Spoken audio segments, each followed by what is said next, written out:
Chapter 2 The Earthly Stowaway. You must be Garcia.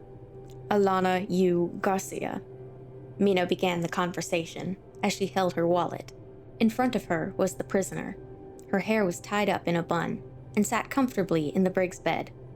And you must be the captain of this crew. Minokawa? Alana said in an unusual jolly tone. Even her relaxed posture put Mino off. Just Mino, thank you, the Night Witch retorted in a steady tone. She closed up the wallet and tossed it back to Alana, who caught it back without a hitch. Oh, I didn't mean to come off as rude, Alana chimed. I just find it a cool name. My cousin told me about it once. Wasn't your name based on the Filipino phoenix? Mino let out a frustrated sigh, concluding Alana were those types of people to converse. Thank you, but I'm not here to talk about my name. I'm here because I want to know why you are on my ship, she emphasized. Ah, well, figures, Alana said hesitantly. But since we're far from Earth, I doubt we could turn the Firebird around. Until we find a nearby spaceport, you won't be in the brig for long. So I figured you'd need this back if you want to talk to Emmy. Mino dug her hand into her pocket, pulled a small box, and tossed it to Alana. My translator, thank you.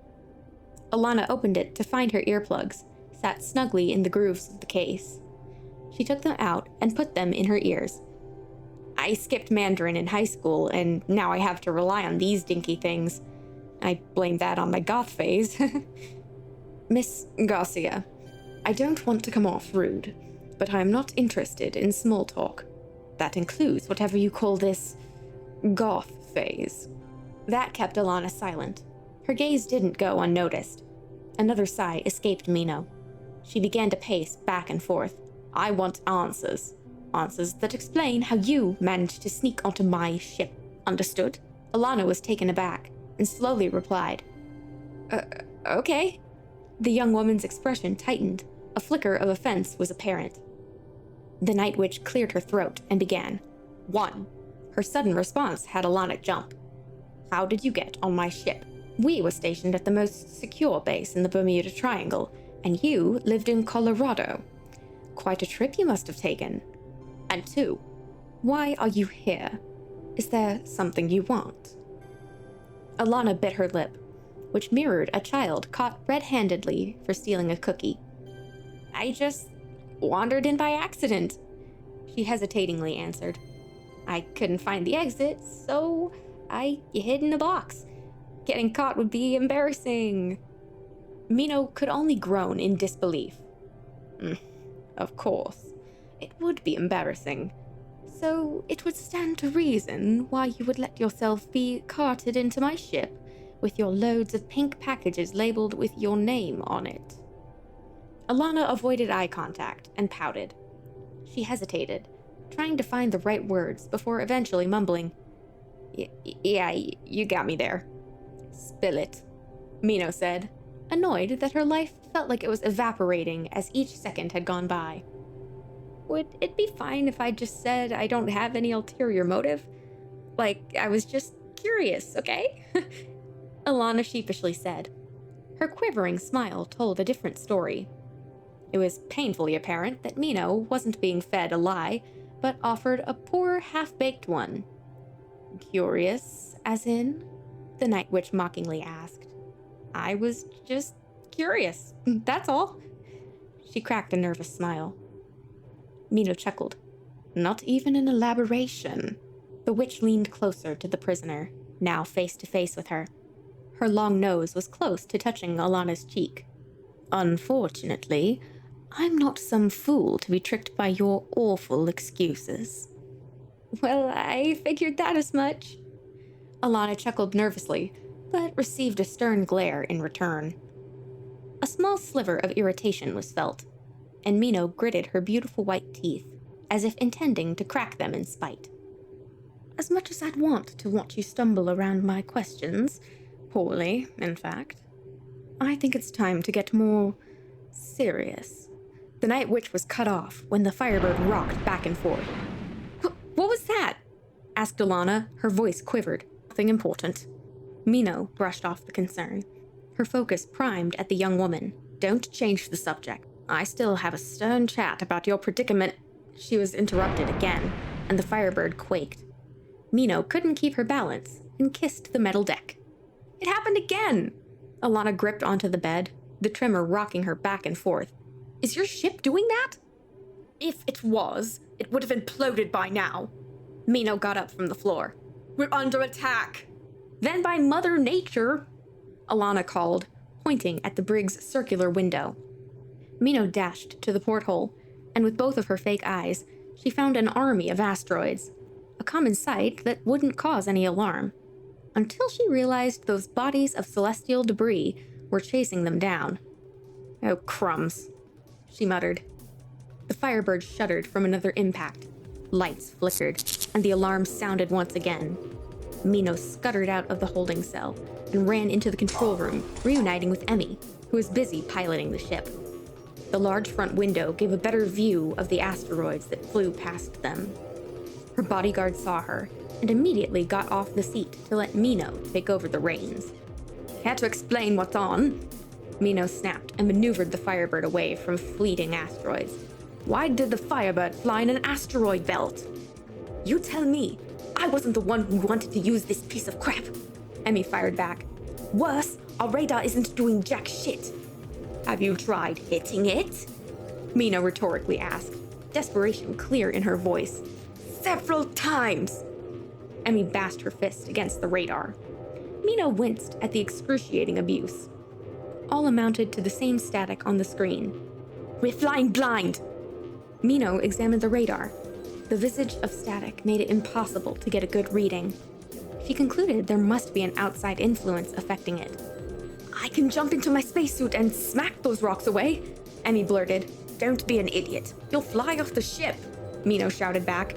I'm not risking losing you to some measly rocks. Can I help? Alana ran up from behind. Sure, more the merrier. Mino realized the familiar voice, turning over to the young woman who stood right next to her. What are you doing here? Weren't you supposed to be in the brig? As if I'd want to stay in that cramped room. Besides, you left the door open, Alana stated as if it was obvious. There was a brief dead silence between the trio. The obnoxious alarms blared through the control room. Another asteroid bombarded the ship. The impact produced a loud groan from the metal walls. Energy barriers are going down, Emmy read the ship's monitor. Why don't we just warp out of here? Alana asked. Our warp engine's busted, a cold reply from Emmy. We wouldn't be playing dodgeball if this piece of shit didn't start to break down. Then why can't we just fire lasers, slice them into pieces? Mino scoffed at Alana's suggestion. Wouldn't make much of a difference, dear. They're too massive to even penetrate through, and be impossible to swerve through asteroid shrapnel. Look out! Screamed Emmy. Another bash was felt, and Mino and company rumbled around in the Firebird's hull. They all struggled to keep themselves balanced, as the witch continued to steer away from the horde of boulders. Call me crazy, Alana gathered herself, but I think that asteroid that just passed us took a U-turn and now it's heading back in our direction. That is the stupidest thing I've ever heard. Emmy snapped. Asteroids don't just wake up and start assaulting spaceships. I'm just making an assumption, okay? Alana yelled back. There has to be an explanation why we're being chased down by freaking rocks. A slow, frustrated sigh was heard from the bodyguard. I can't believe I'm having this conversation before I die. Emmy gritted and massaged her forehead from the headache. We will if we don't make a run for it. Look! Alana shrieked and pointed out the window. Mino and Emmy turned to the cockpit. Their eyes widened in fear. Several massive asteroids loomed overhead and enclosed them. Of course, it had to get worse. Mino grimaced, shaking her head in defeat. Whoa, hey! We can't just give up, protested Alana. There's got to be a way to get out of this. Emmy raised an eyebrow. How? We're surrounded. I know that, but we have to keep trying. Maybe... No. We can try... Alana sputtered and struggled to come up with a plan. The young woman's eyes darted around the control room, and eventually, her eyes twinkled. Why not fly to that pink planet? The what? Mino and Emmy asked in unison. Both looked at each other in disgust. The literal pink planet right there! There's still an opening we can go through! Alana pointed to the top left corner of the window, and there it was, Gaia. A magenta planet hung above them. That's suicide! Emmy pushed back. This ship is barely holding itself. If we go to Gaia, we'd be burnt up to a crisp. Obviously, but what other options do we have? Alana asked. It was apparent she was firm with her idea. Mino glanced at Emmy and hoped for at least a second opinion.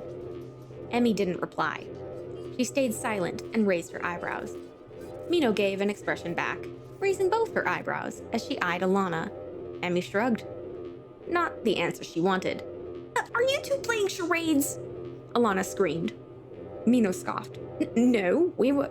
She cut herself off, already knee-deep in a river of embarrassment.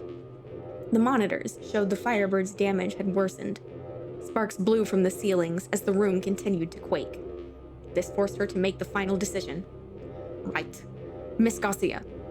Mino began, and Alana replied with a quick audible interjection. Just so we're clear, if we die in this massacre, this was your idea. Me and Emmy were just along for the ride. I can't believe I'm going to agree with you, Emmy began, but I second this. The young woman was lost for words, like her bank spent all her chips down in a luxurious casino. Okay, I guess. Good. Then we're all in agreement. Now, might want to sit down. This will be a bumpier ride. Without any hesitation, Mino began to evade the asteroids, and from one of the monitors in their rear view, several boulders continued to chase them as they were strung along.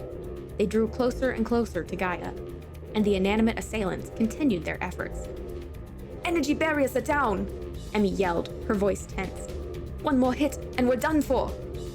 Thank you for stating the obvious, Mino interjected. Either the Firebird would burn up in the planet's atmosphere for falling too fast or how they land. Neither of those two options gave any comfort. Problems would continue to mount as Mino was unable to move the yoke. Her bodyguard assisted, and together they pulled down, yet it was a battle to steer.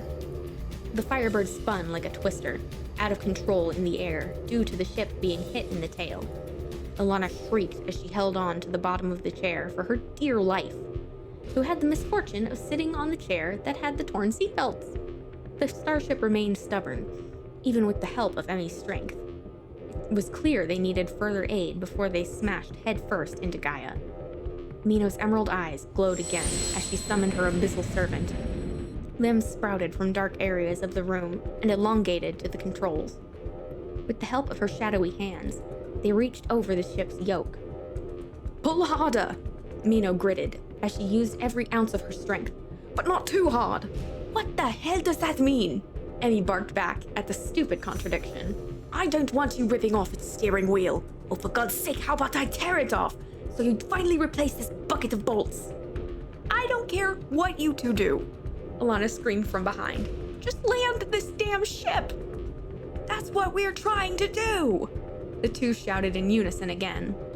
With both of their unified strengths, Mino and Emmy miraculously lifted the Firebird to land on its belly. It smashed through Gaia's dunes, shattering through many of its jagged stones in its path under the moonlight. Gently, the ship came to a sudden halt, slumping into the sand. The engines gradually died, with the winds occupying the white dormant vessel. Mino picked herself up and swept off all the debris. She observed the interior of the helm and soothed the Firebird's console, muttering out loud, Poor girl. I hope you aren't too banged up after all that. Oh, I'm all right. Alana was the first to respond to Mino in a peppy tone, hoping to alleviate her worries. I've been in a car crash that was far worse. I'm fine, thanks for asking, Emmy interrupted, her sarcasm spilled as she was on the ground. The sudden replies brought Mino out of her trance and gave a heavy sigh.